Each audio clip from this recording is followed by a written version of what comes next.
a really good paying job. I mean, top of the field, making all kinds of money, could buy whatever, but I was miserable. I was like sleeping every day at work. It sucked. Tim, you want to jump in on this? I've never really had much, always just been happy to with what I've had. But I love being in real estate. Say that again. Say that again. I've always been happy with what I have. That's really deep. I like that. Well, I've always wanted more too. So we'll see how it goes. Okay, so is wanting more a bad thing? No, work to prosper.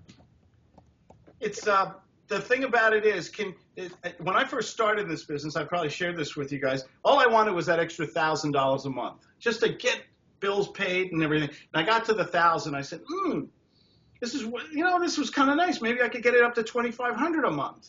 I got to 25. Then 25 turned into 5, and then 5 turned into 10, and yada yada. And eventually you go once you get the magic and you go up, it kind of levels off a little, but you're still hoping to go marginally in that upward mode. What's enough? How much is enough? That's something everybody's got to decide individually. What's enough, John? It's a great question. At this point, I don't know what enough is. I mean, I'm kind of honest. Thank you. I have goals written down and I know what I want to do, but what is enough? That's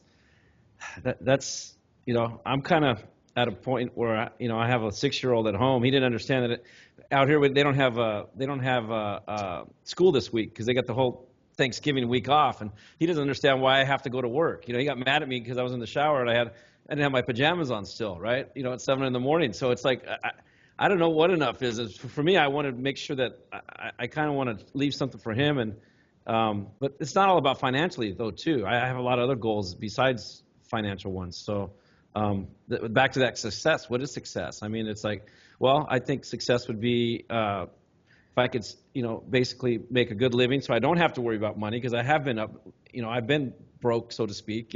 Never a point to where I didn't have any food or anything, but to a point to where I was, struggling for money, and I didn't like that. And but I also want to spend time with my family, because if you work too much, so it's about the balance, like the quiet time that you talked about. That's very important, to find quiet time. This is a very subjective topic, isn't it? Yes. Hello, Mr. Lynch from the UK. Can you hear us okay? Yes, thank you. I'm sorry I'm late. It's all right. It's all right. We'll penalize you later. Okay. You got to buy us all around in your favorite poop. As you guys would say. I'm grateful, because we're talking about Thanksgiving here, and I have a running theme. I hated corporate America. I was involved in law and stuff like that, and I tried all these different things. I started several different businesses, and some were successful, some were not. Most of them I didn't really enjoy until I got into real estate, and and I found it challenging and rewarding and a lot of fun and everything. What I was really grateful for is that when my daughter was born, I was still at home.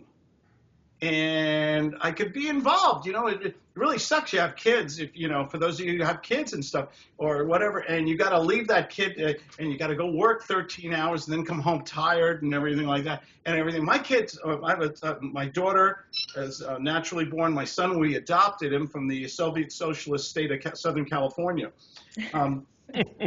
Marina, you're laughing a little hard at that one. I was like, what?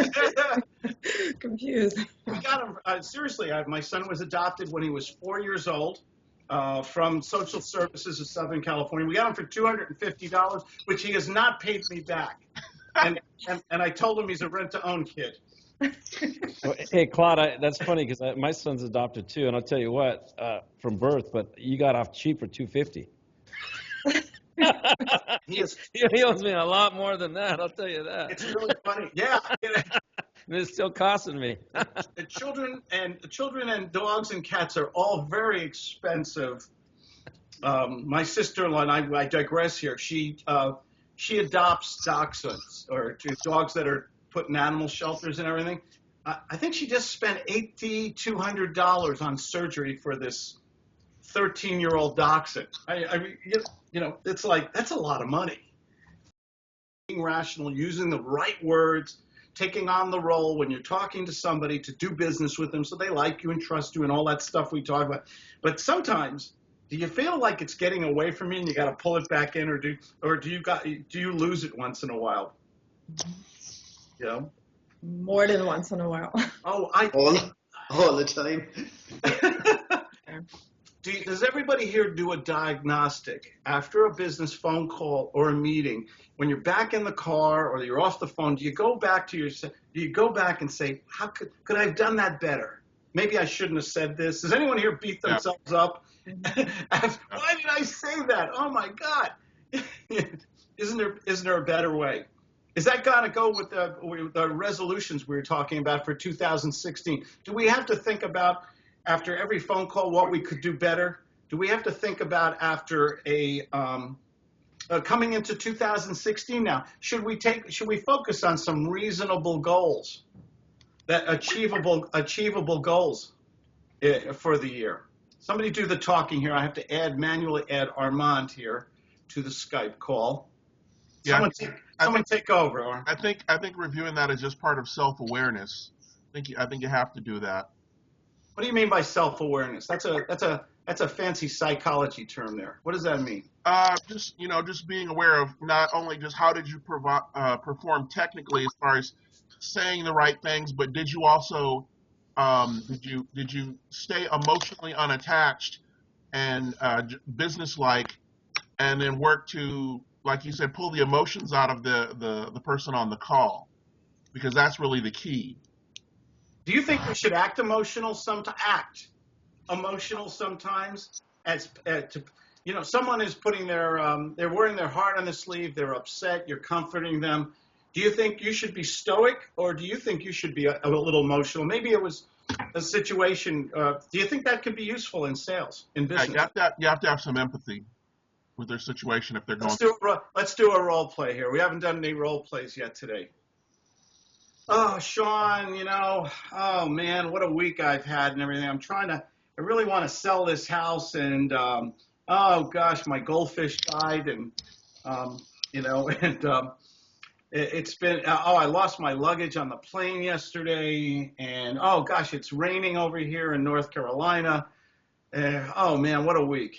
Yeah, I know what you mean, Claude. I mean, it's rough. It's rough when you have a whole week go bad like that. I mean, I've got a friend that was trying to sell a house and trying to sell it, and he's making 2 payments, and the real estate agent said we're going to be able to get rid of it, and they're not, and it's just turning into all kind of problems. And I feel bad with you with the rain, but I can tell you it's snowing here, so maybe you can look at the bright side. You're not having to deal with I think we had 7-8 inches of snow, so at least you don't have to deal with that. But that kind of ticks me off a little, Sean. You don't give a shit about my goldfish, do you? No, actually, no. I didn't want to bring up your goldfish. I thought that might be a little too touchy. I had a fish die on me when I was a kid. Actually, Claude. Actually, if we're being honest, I don't think the fish died. I think I killed it. So maybe I'm just my grief and my guilt is just getting to me. I tell you what, I'm with my kids through pets, and the one pet I cannot keep alive are goldfish. I look at them the wrong way. They're floating the next morning. Then I got to go to a pet store all over again and find, Daddy, how come Goldie has a black spot on him? Because this is Goldie 15. Go ahead, Tim. You look like you're dying to say something here. I was going to say earlier, your question if you should, have empathy or use emotion and when you're retorting. I think it's a trick question because you can't remove emotion from any humans. You might have to act like the adult in the room, but no matter what, you're going to have emotions, either positive or negative, in the sale and in any conversation. Why should we remove it? Even think about removing it? That's interesting. Well, some people go into curb your emotions. Let's be business. Business only rational, but it's not possible. Why do you think somebody else in a business situation brings up that emotional baggage? We got to go to Marina here. We got an expert in the room here. Marina, why do strangers bring up emotional baggage in business or anything like that? Why do they bring that up? I think it's just part of being human. You have emotions. You have things that happen, and they're talking You don't care about my goldfish, but are you going to acknowledge or tell a goldfish story or some other story? I mean, I was going to ask you what was your goldfish's name? Yeah, my goldfish is Goldie, and I've had him since he was a guppy. Can goldfish be guppies? I don't know. I've had him forever, and my kids are really upset. He was floating upside down this morning, and we did this 21 gun salute over the toilet, and we built him a cute little coffin out of a Q-tip box, and it's been a tough day, Marina. So I don't know if I could talk about real estate today. Claude, I think your goldfish was very lucky to have somebody that cared about it as much as you. And where's my tissue? I need a box of tissues here.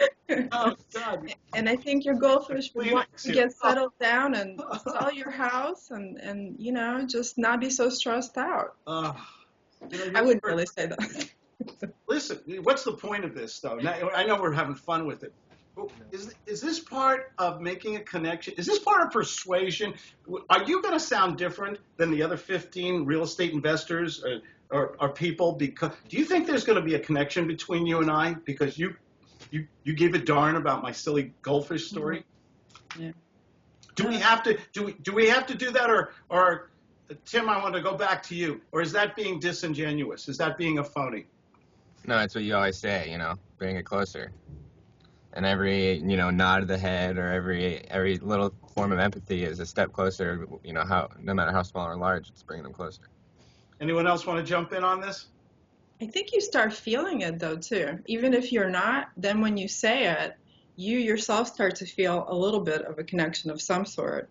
So I think you are genuine to some degree. How about if you really don't care about the goldfish? You really could care less. Then you're a really good actor. Now you're preaching to my choir here. Is a gut salesperson? Is it okay for a gut salesperson to act in a certain way to create an environment so that we can have an ability to do business somehow, to differentiate ourselves from all that competition out there? There's so much competition. Do you think part of this acting is important in business? So much so that I'm taking an acting class in the spring. Round of applause. All the training they do here at Keller Williams, they say the two most successful, other careers if you come into real estate is one is impromptu acting or impromptu actors, and the second was teachers because they can identify needs, like the needs of people and what's making them tick and whatever.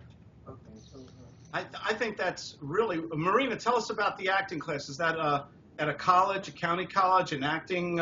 It's our local theater. It provides an acting class for adults, 12 weeks or something like that. I don't know.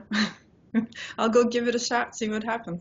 I think acting, and if this is the one thing we take, I think acting or taking on a role is to make another person comfortable and to create an environment of success. To get to that doctor-patient relationship, that trusting, likable place, so that we are in the kill zone in sales. Is this too manipulative? Because I know this is a tough subject for me, and I can't even talk about this in a big room with people because I tick off a lot of people when they say, Claude, that's too manipulative. You can't, this is wrong. You can't do this. What do you guys think? I think it depends on what your intention is. If your intention is to do a win-win deal to solve their problem and so you can go to the bank, I think it's okay. I think if you're trying to screw the other person over, then it becomes a problem. Then it's manipulative. And I think the choice of words is also important. The word manipulative in English has a negative connotation. And if you're going for a win-win solution, we kind of lean towards saying influencing or persuading. So there you have to understand the difference between the two words as well. Very well said. Yeah. Another thing is the people who typically have a problem with setting the stage or being a thespian are people who aren't 100% sold on their product or their service, and they have doubts in their mind about why they wouldn't want to be chosen. That's a really good. Yeah, and if you're convinced that your solution is what they need, then you have no problem setting the stage and being a thespian, like you always say, because you're doing them a disservice if you don't close them up. What if they're really naive, ignorant, or downright stupid, and you have a solution that you're them over the head with it, and then if they don't take it, Right, well, fire the hospital. bang them over the head with it. What does that mean? What does that sound like? You know, Tim, you're a nice guy and everything, but I think I want to. I think I want to turn my house into a daycare facility. I heard there's a lot of money to be made in my nice residential neighborhood, turning it into a daycare facility. Hey, that's great. That's great. Good for you. I've never heard of anyone doing that, so I'll have to keep an eye on it and see if you're successful or not. But you know, I sell houses, and if you want to sell, I mean, that's something I can help you out with. Well, don't you think it'll be easier to sell the house after I turn it into a business and in this nice, quiet residential community? You know, that's an interesting thought. I don't know. I would say no. I think selling it would probably be your best bet. No, Well, being everybody daycare. else says that if I make it into a daycare facility for 2 or 3 years, it'll be much easier to sell later. Huh? You know, I'm a real estate professional. I don't think that that's the case. Gotta go. Give me more. Tell me a story. Make me emotional, or tell me the facts here. Why turning this thing? Maybe that was a bad subject matter. I think I just pulled it out of the air here. Someone tell me. Claude, from what you told me. I want to sell. Claude, from what you told me, it sounds like you've got quite a bit of equity in the home. And if you're looking to start a business as a daycare, then you should cash in on that equity by selling now when the market's hot and taking that money and starting a new venture elsewhere. Well, the thing is, the house is sitting empty, and I need some income. And you really think I can? I mean, they promised they wouldn't do any damage to the home with the 50 kids in my 2,800 square foot home and everything. And my insurance, and they told me my insurance wouldn't go up, and they said the neighbors wouldn't complain. And right? I mean. Claude, you're bringing up a lot of good points. It sounds like you've done some research. If you're so set on this, why haven't you moved forward with the daycare already? Well, my wife is a little bit worried. She said maybe I should speak to some other people, and you're the Keller Williams Uber guy out there, the Uber Keller Williams. You know, do you think I'm making a mistake?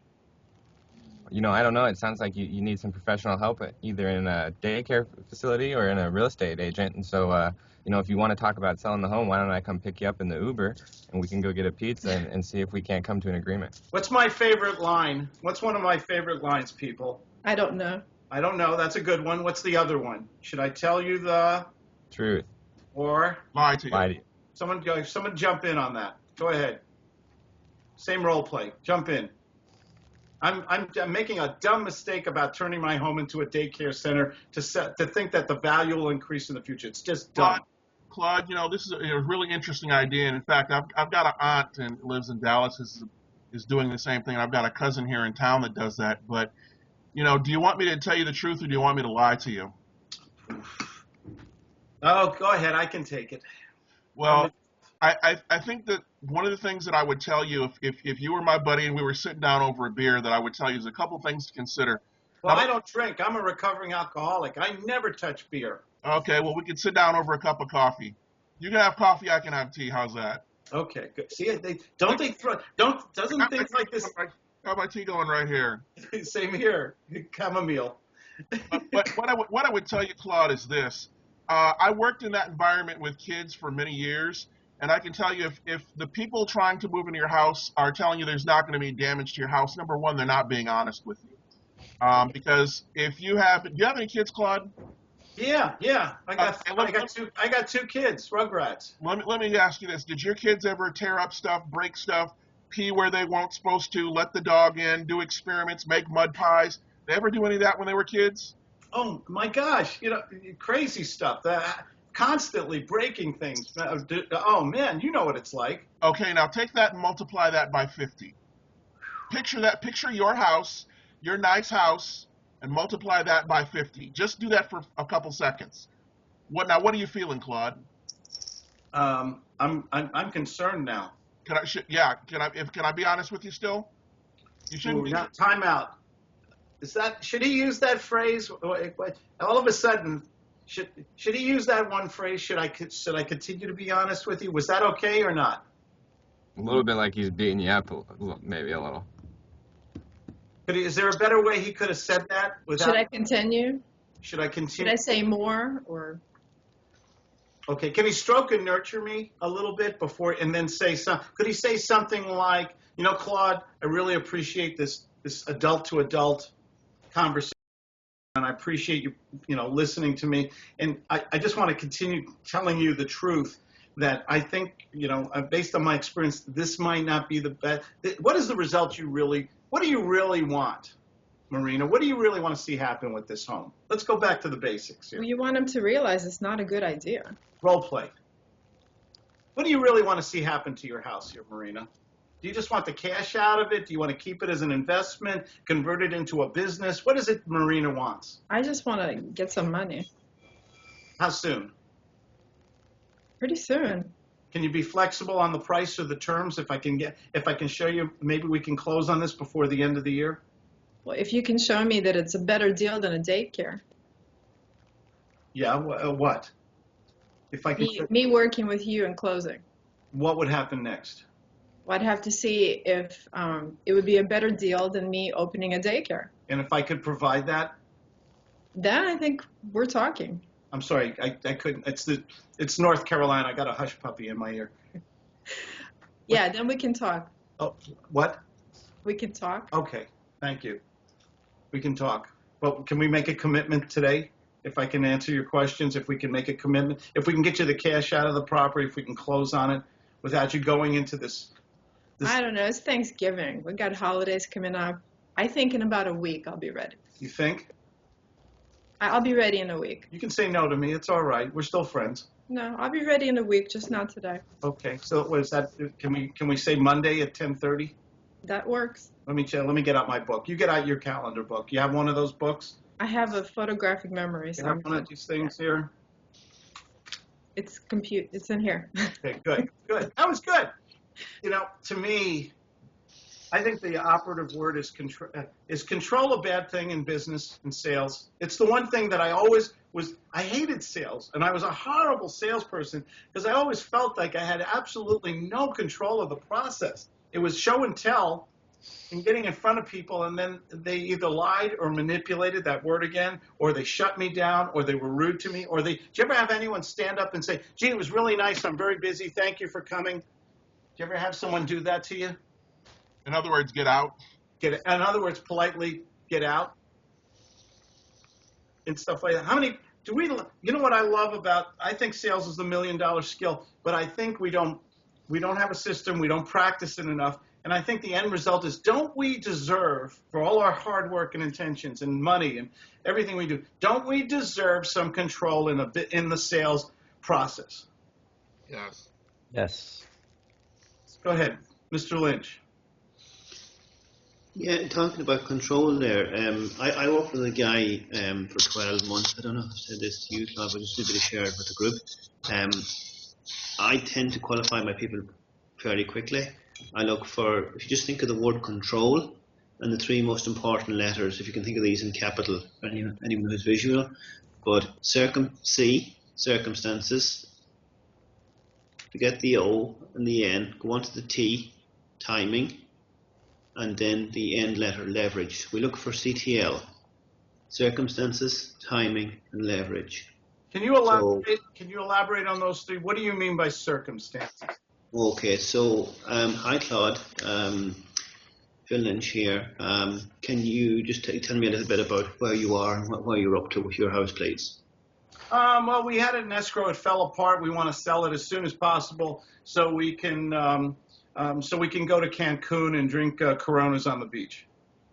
Okay, so you want to sell as soon as possible. So what does that mean, Claude? Is that today, in a month, or 12 months? If I sold it before New Year's, I'd be delighted. I'd be very happy. But I'm not going to give it away. I understand that. I wouldn't expect you to. Is that a circumstance that might off the role play? My motivation or the information I'm giving? Is that what you mean by circumstance? The situation? 100%. Circumstances. Ding-a-ling, ding-a-ling. Okay. Excuse me. When I phone agents now, what I say to them is, they say, very often they will say, people who want to sell. Well, everyone wants to sell. I don't want to talk to people who want to sell. I'm wanting to talk to people who need to sell. And there's a distinct difference. Who need to sell. You're talking about a degree of motivation. 100%. So you prefer, this is subjective, to work with people who are 8, 9, and 10s, not 5, 6, or 7s. qualify. Okay. You can be ready, you can be willing, but if ready. you're not able, you can be able and you're willing, but if you're not ready, you need all three. Okay. So Phil, you're like me. You're an impatient salesperson. That's not a criticism. I think impatience is a virtue sometimes. Yeah, I think I've had this conversation with yourself, Claude. I've got a fairly driver personality. It's bang, bang, bang, bang. Sorry, I don't have time for time wasters. Time's money. Is it not worth spending the time with somebody who's maybe? Should we spend time with someone who's a 6 or a 7, and try to use our words, our experience, our stories to make them an 8, 9, or 10? Because not everybody comes to us high up on the barometer there, on the motivation barometer.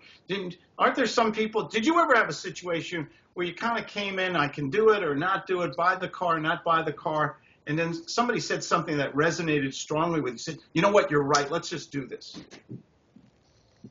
Do you think we need to work at it sometimes to bring them up to the 8, 9, or 10?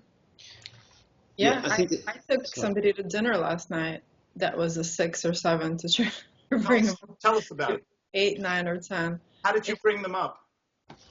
She called me, why did you call my ex-husband? And I've got tons of letters and postcards and da da da. And her ex-husband called me an hour before from Florida and said, the way to get to her is through food. Ask her out to dinner. How did that happen? Wait a second. Now, how did the husband know to call? We did research. We had this database where you can research people, and we found him through the database and wrote to him in Florida, and he called me 2 months ago, called back on Saturday. He flew to Louisville after not seeing her for 30 years because of this phone call. So she called, and she was just all defensive, ready to bite my head off. And I said, would you like to have dinner with me? And the whole thing just changed completely. It was like completely different person. I do that a lot, by the way. Not that I take the whole world out to dinner, but when I think I'm in that place, I'm having a good conversation, but maybe they're only a 6, 7 or so, I will ask them to break bread with them or meet them at a Starbucks. Who else does? That's brilliant, by the way. Thank you. And you got the sale? You got the commitment? No, we just had dinner. Had dinner. Okay. We're working on it. Okay, but you're still in that. You're still in there. You still have a chance, Yeah. right? Well, she said we're now number 1 as far as all the letters and postcards. We get the first. She will contact us first. So. Did she give you a time, as Phil was saying, the time part? Well, she's got to find a place to live and, all that kind of stuff. This is going to take a little while. It's not an immediate. Are you going to follow up and stay in the loop? Yeah, I am. I actually really liked her, and I really liked having dinner with her. Okay. So that worked out good. How important is, we always talk about likability and the power of persuasion, making money. How important is likability versus all the competition you have in Kentucky? I think it was great. It was a mutual liking. Just was really nice. How many people, anybody else here take anyone out to dinner or ever do that? Yeah, most of my meetings before I got onto this thing called Skype, most of my meetings were in McDonald's. We're in what? I'm sorry, say that word again. In McDonald's, you might have heard of it. It's McDonald's. I'm sorry, I'm from New York, and Oh well, come on. I'm still learning. I would. 2 years ago, I wouldn't believe someone would meet me in McDonald's. When the first 20 people met me, I got a little bit bored. So I now meet them on Skype, so I don't even have to pay for the McDonald's. Does everybody? I guess it depends on the deal and everything else. Go ahead. Yeah, no, McDonald's is good, as I say. I mean, even now, I'm doing a lot of my viewings on Skype. I find McDonald's too noisy. Too noisy, yeah. Yeah. It's like that to me. Don't have your business meetings in a Chuck E. Cheese pizza palace, okay? And stuff like that. That is one of the things I love about Skype, and also FaceTime, and also Blab. By the way, talk about saving time. We always talk about time. Meeting somebody, I have no problem meeting somebody. I have no problem taking them to dinner. I just want an upfront commitment of some sort, or an idea. Do they have the need? Do they have the authority? Do they have the money? Do they have the character? This is all the integral parts of G.U.T. Ruth Chris Steakhouse and spend $300 on a dinner. Having said that, is it worth going to Ruth Chris Steakhouse and spending $200-300 on a dinner or lunch? Depends on the deal. Yeah. Sorry, Sean. This deal that I'm talking about has a resale value of $325,000, and if she sold it for 100 or below, it's a really nice, could be a really nice deal. Did you get it? Yeah, it could be a good commission for you. Is this as an investor or as a real estate agent? Yeah, I only do investor. I don't do real estate. Okay, that's right. You told us that. So you stand to make $20,000-30,000 or more on this deal? Yeah, possibly. Yeah. Okay. Is it when we do our qualification? G.U.T.S is a lot. The agenda goes right into the qualification step. Is it worth spending that time to qualify and then taking them out to a nice place? Well, I didn't qualify her. I've never done that before ever, and I should have probably qualified her a little bit. Go ahead, in hindsight. So. No, that's one of the things you need to do is ask those tough questions. Even when the devil and angel are on your shoulder, say, "Don't do it, do it." Sometimes you've got to ask the questions. As a bad analogy about flatulence but I'm not going to tell that story. Always blame it on the dog. Oh, that joke. I find that you feel, like, on inside you have like an instinct like, oh, I probably shouldn't be going on this appointment, it's too soon. Like if you're going to buy him something, if you're rushing it and if it feels right. Like I've gone out before and it's like, this is not right, like they're not ready, like I should have qualified them.